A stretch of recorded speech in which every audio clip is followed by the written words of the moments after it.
আজকে আলোচনা করব প্রফেশনাল ট্যাক্স নিয়ে। অর্থাৎ প্রফেশনাল ট্যাক্স আপনি বাড়িতে বসে কিভাবে পেমেন্ট করবেন তার স্টেপ বাই স্টেপ প্রসেস। তো এই প্রফেশনাল ট্যাক্স পেমেন্ট করার জন্য আপনাকে যে পেজটিতে আসতে হবে তার লিঙ্ক আমার ভিডিও ডিসক্রিপশনে দেওয়া থাকবে। আপনি সেখান থেকে সরাসরি মেন পেজে চলে আসতে পারবেন। তো আপনি আপনার প্রফেশনাল ট্যাক্সটি পেমেন্ট করার জন্য দেখতে পাচ্ছেন ডান দিকে কুইক পে বলে একটি অপশন আছে। তো আপনি এখানে ক্লিক করবেন।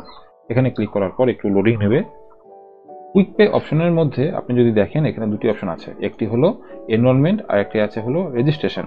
তো আপনি এনরোলমেন্ট নাম্বারের মাধ্যমে যদি পে ট্যাক্সটি পেমেন্ট করতে চান তাহলে আপনার এনরোলমেন্ট নাম্বারটি এখানে লিখবেন। এবার যদি আপনি এনরোলমেন্ট নাম্বারটি ভুলে গিয়ে থাকেন বা সেই নাম্বারটি এখন আপনার হাতের কাছে নেই, তো আপনি এনরোলমেন্ট নাম্বারটি কিভাবে পাবেন? তার জন্য আপনি এখান থেকে কি করবেন, পেজটিকে একটু উপর দিকে উঠালে এখানে লেখা আছে log in by enrol person, যে অপশনটি আছে এখানে ক্লিক করবেন। তো আপনি এখানে দুটি অপশন পাবেন, একটি হচ্ছে বাই এনরোলমেন্ট দিয়ে আপনি লগ ইন করতে পারেন অথবা প্যান কার্ড দিয়ে করতে পারেন। তো এখানে আপনি প্যান কার্ড অপশনটি চুজ করবেন। এখানে আপনি আপনার প্যান নাম্বারটি লিখবেন, লেখার পরে কন্টিনিউ অপশনে ক্লিক করবেন।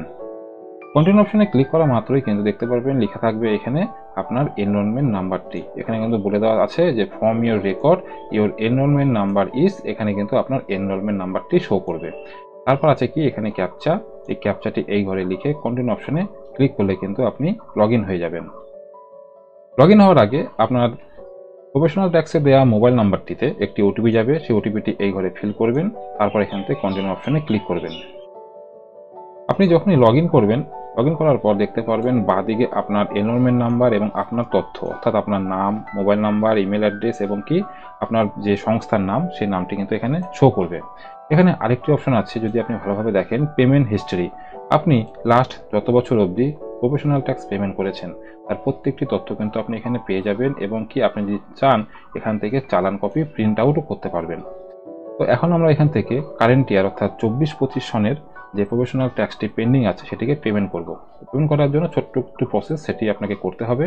তো প্রথমে আছে হলো পেমেন্ট ডিটেলস, এখানে দেখতে পারবেন নিচে লেখা আছে ইয়ার অফ পেমেন্ট, কোন বছরের জন্য আমরা পেমেন্টটি করব। আমরা এখান থেকে 24-25 এটি নিয়ে নেব। এটি নেওয়ার পর এখানে কিন্তু পিরিয়ড অর্থাৎ 1/4/2024 থেকে 31/3/2025 শো করবে। এরপরে আছে হলো অ্যানুয়াল গ্রস টার্নওভার, অর্থাৎ আপনার বাৎসরিক টার্নওভার এখান থেকে আপনি নিয়ে নেবেন। এখানে অনেকগুলো স্ল্যাব আছে, সেই স্ল্যাব অনুযায়ী অর্থাৎ আপনার ব্যবসার স্ল্যাব অনুযায়ী এখান থেকে আপনি নিয়ে নেবেন। আমি এখান থেকে উপরে যে অপশনটি আছে অর্থাৎ 7.5 লাখ এটি নিয়ে নিচ্ছি।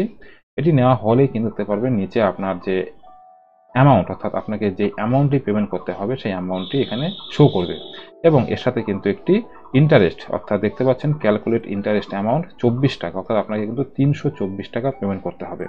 এবার এবার আপনি এই অ্যামাউন্টটিকে পেমেন্ট করার জন্য বাঁদিকে আছে হলো পেমেন্ট থ্রু, আপনি যদি গিফটসের মাধ্যমে করেন পেমেন্ট তাহলে এখানে দিয়ে দেবেন, আর যদি আপনার অলরেডি গিফটসের মাধ্যমে পেমেন্ট করা থাকে তাহলে এখান থেকে এই অপশনটিতে ক্লিক করবেন। তো আমি যেহেতু পেমেন্ট করিনি আগে, অর্থাৎ 24-25 সনের টাকা এখনো পেমেন্ট করিনি, তাই পেমেন্ট করব। প্রথম অপশনটি নিয়ে নিচ্ছি।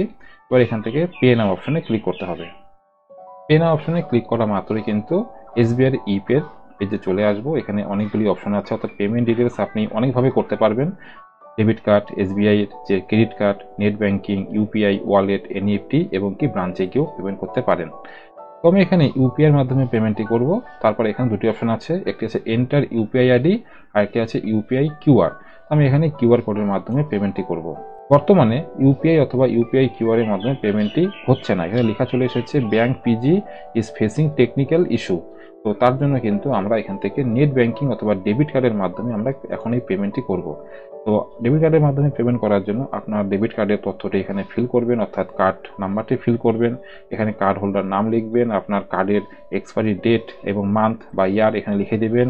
কার্ডের পেছনে একটি 4 সংখ্যার বা 3 সংখ্যার একটি সিকিউরিটি কোড থাকে, সেটি এখানে লিখবেন। লেখার পরে পে নাও অপশনে ক্লিক করবেন।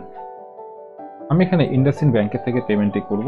তো ইন্ডাসইন্ড ব্যাংকের যে দেওয়া মোবাইল নাম্বারটি আছে ওখানে ওটিপি চলে এসেছে, ওটিপি এখানে লিখে দিয়েছি। এখান থেকে কনফার্ম অ্যান্ড পে বাটনে ক্লিক করতে হবে। তো আমি এখান থেকে ক্লিক করে দিচ্ছি। আমাদের পেমেন্টটি কমপ্লিট হয়ে গেছে। কমপ্লিট হয়ে যাওয়ার পর পেজটি রিডাইরেক্ট হয়ে আবার প্রফেশনাল ট্যাক্সের যে পেজ অর্থাৎ মেন পেজ সেখানে চলে এসেছে। আসার পর এখানে ফিডব্যাক চাইছে, তো আমি এটিকে আপাতত স্কিপ করে দিচ্ছি। এবার আপনি এখানে দেখতে পাচ্ছেন পেমেন্ট সাকসেসফুল। এখানে এবার দুটি অপশন আছে, একটি আছে লগ ইন আর একটি আছে গো টু পেমেন্ট হিস্ট্রি। আমি এখান থেকে গো টু পেমেন্ট হিস্ট্রিতে ক্লিক করছি। গো টু পেমেন্ট হিস্ট্রিতে আসার পর আপনি দেখতে পারবেন সবার প্রথমে, অর্থাৎ যেহেতু আমরা পেমেন্টটি করলাম এপ্রিল টু মার্চ অবধি, 300 টাকা সেটা কিন্তু উপরে শো করছে, এবং কয় তারিখে পেমেন্ট করেছি সেটাও কিন্তু এখানে শো করছে। অর্থাৎ আজকে তারিখ হচ্ছে 11/3/25, এই দেখতে পাচ্ছেন এখানে কিন্তু ডেট শো করছে। তাহলে পেমেন্টটি কিন্তু সাকসেসফুল ভাবে সম্পন্ন হয়ে গেছে। এবার আমরা পেজটি যদি একটু ডান দিকে নিয়ে চলে আসি, এখানে ই চালান ডাউনলোড করার অপশন আছে, আমরা এখানে ক্লিক করব। ক্লিক করার মাধ্যমে কিন্তু আমাদের যে চালান সেটি পেয়ে যাব। সেটিকে আমরা প্রিন্ট আউট করে কাস্টমারকে দিয়ে দিতে পারি, অথবা যদি নিজের হয়ে থাকে তাহলে আমরা নিজের জন্য রাখতে পারি। আশা করি আপনাদের এই তথ্যটি ভালো লেগেছে। যদি ভালো লেগে থাকে তো একটি লাইক করবেন, চ্যানেলে প্রথম হলে সাবস্ক্রাইব করবেন। তো দেখা হচ্ছে পরে আরেকটি নতুন আপডেট নিয়ে। ততক্ষণের জন্য বাই।